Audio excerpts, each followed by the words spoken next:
Joining us right now is Senator Sabi Abdullahi, who is Chairman Senate Committee on Media and Publicity. You're welcome to Sunrise Daily.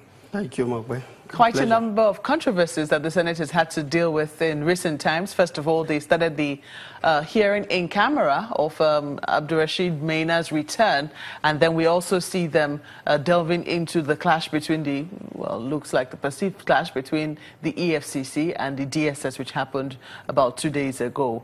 Precisely, what did the Senate make of this? How does the Senate intend to go ahead to probe this matter? Well, thank you, Makwe. First and foremost, let me say that the Senate view all of this development as very unfortunate, and that is why the Senate is very, very deeply concerned, because this country is going through a lot, and the government is a government of change. We are desirous of seeing that things are done differently. But in all of this, the bottom line still remains that we must be guided by the rule of law. And fortunately for us, we have a president who clearly has shown that he wants to ensure that there is rule of law at all levels. And so for us in the Senate, we are looking at our constitutional responsibility as the highest lawmaking chamber in this country. We deeply feel concerned that some of these developments, ugly as they are even occurring in the first instance. And I think our intervention is to try to ensure that we get to the root of it so that never again will Nigeria witness this kind of very ugly altercations. Is your intervention going to be done in the open? Yes, you see, there is a very fundamental point I must make here. You may have a fact that is justifiably, unshakable on any subject matter. But what will be very important and critical is the tact and the approach you apply in dealing with that particular fact. And I think in every decision we take, we have intended consequence and unintended consequences. In the case of the altercation between the EFCC and the DSS, for example, the Senate felt concerned because it's like it's giving Nigeria a bad name. Because what has happened is in the public domain, and other countries are watching. And these are two executive bodies that have very critical role to play when it comes to the security and welfare of this country. Because we all know corruption is eating deep into our fabric, and EFCC has a very deep responsibility to ensure that corruption is curbed. The DSS, on the other hand, we have a lot of security challenge. And so when it comes to internal security and our welfare, because security is tied to welfare, the moment you are, no matter how well your kitchen is stocked with food, if there is disturbance, if there is insecurity, I don't think you'll be talking about food. You want to see that you are alive first.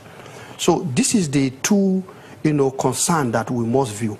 Now, in taking any decision, we feel the approach matters.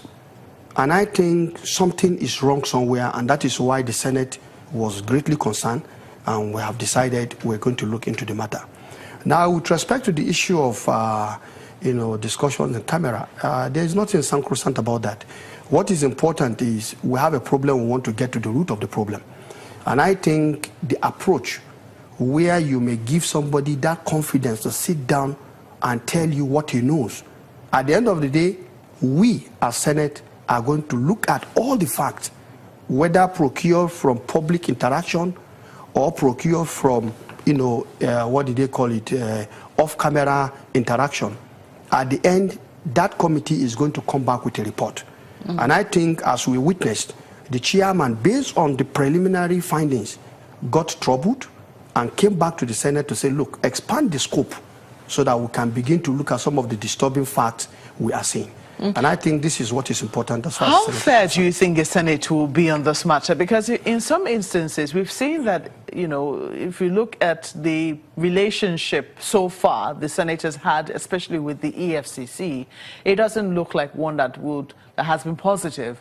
So, for instance, now you just set up an ad hoc committee that has been investigating the properties that were allegedly relooted within the precincts of the EFCC. The EFCC saying we were not invited to that investigation, and there is no such thing as 222 properties. We also see the EFCC chair, the acting EFCC chair, who was not confirmed by the Senate.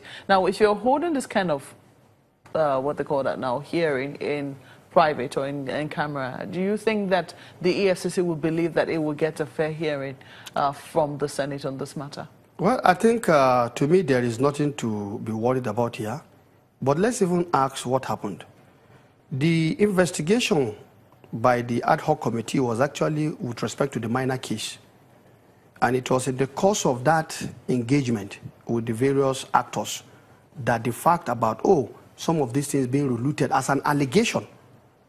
Let's not forget that it's an allegation. It's not confirmed. Who confirmed it? Nobody confirmed it. It's an allegation. But it is usually taken as... And because it is an allegation, that was why the chairman now said, well, these are the things we are being told. Oh, now, so it is not the Senate that is saying it? No, it is the committee, the chairman, Senator Polka, who now got this from the interactions he had, and he now came back to the Senate to say that, look, we are told somebody is alleging that some of these things have been relooted. So expand the scope so that we are going to look at including the work of this same miner with the effect that some people are now alleging that what he has, gotten back and handed over to EFCC were being relooted. Now, if there is an allegation, at the end of the day, of course, he has been given that mandate. And on the basis of that, they are now going to take their own investigation further. And the EFCC will definitely now have a privilege to come and give the facts of the matter. So perhaps it may even be that this is going to be a privilege for the EFCC to now be heard properly and for the facts to now be made known and perhaps to even give them, that... It's a good thing you put out that clarification. I don't think there is anything... Because what we're saying so far is, members, the papers, the press saying that, the Senate is alleging that these things have been relooted, but this is an allegation. It's an allegation, of course. What you're saying, from the testimonies that you have gathered so far. Yes, so... but just wondering then, why is this hearing for Abdullahi Maina in private? Because the allegations as well, I'm sure you heard the Attorney General of the Federation yesterday saying that there is a syndicate, there's a pension syndicate that involves highly placed people. We recall this happening in the 7th Senate, and the then Senate President, I think Senator David Mark, saying that the hottest part of hell was reserved for those who touched the monies of people, that are pensionable.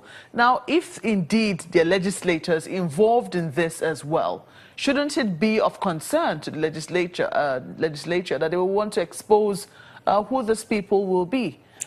Well, in everything, whether legislators, whether ministers, whether public servants, Nigerians are involved.